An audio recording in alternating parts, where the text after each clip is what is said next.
telling that story earlier in an earlier video about the roommate. We lived in a border house. It was like a mansion. It was like 14 bedrooms. Everybody had you know, we all rented our bedroom, and we all had there was a day room for everybody. There was like 5 bathrooms, a kitchen, upstairs. There was 3 floors, and the second floor had a balcony. You go out, and it was on Main Street, and we watched the parade go by and shit, and you go out on the balcony and hang out. You know, it was cool, and it was there was two rooms on the bottom floor, and mine was one of them. And my buddy George, his was the other one. So George would always come over to my room. I had two chairs in there. We could sit, you know, we'd sit down on, have a beer, watch the TV, and just hang out and shoot the shit. And one day, Steven, this guy is upstairs. He came down. He was hanging out with me and George, and he was being a real fucking asshole when he was getting drunk and being real annoying. And I told him to fucking leave, and he wouldn't leave. And I said, "Okay, that's it, fucker." And I grabbed him, and I was gonna throw him into the fucking stairs. And I mean, fucking hard. I had enough of his shit. He was already all fucked up, and I wasn't in the mood to fucking deal with this guy. And I was gonna fucking launch his ass right into the. I mean, I was gonna try to hurt him.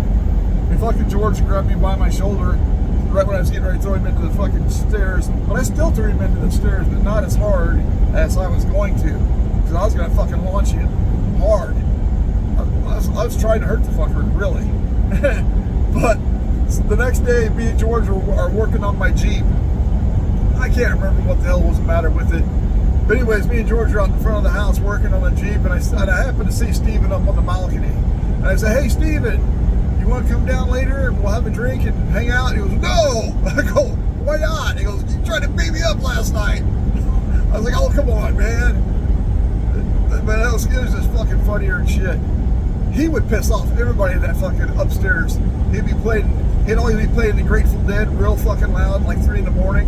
One of the guys upstairs kicked his fucking door down, went in and started choking him out. I thought he was gonna fuck him up.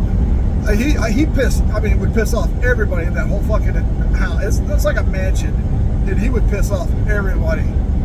He finally got kicked out of there for being a dumb fuck. They booted his ass out. They said, "If you come back on the property, you're gonna go to jail."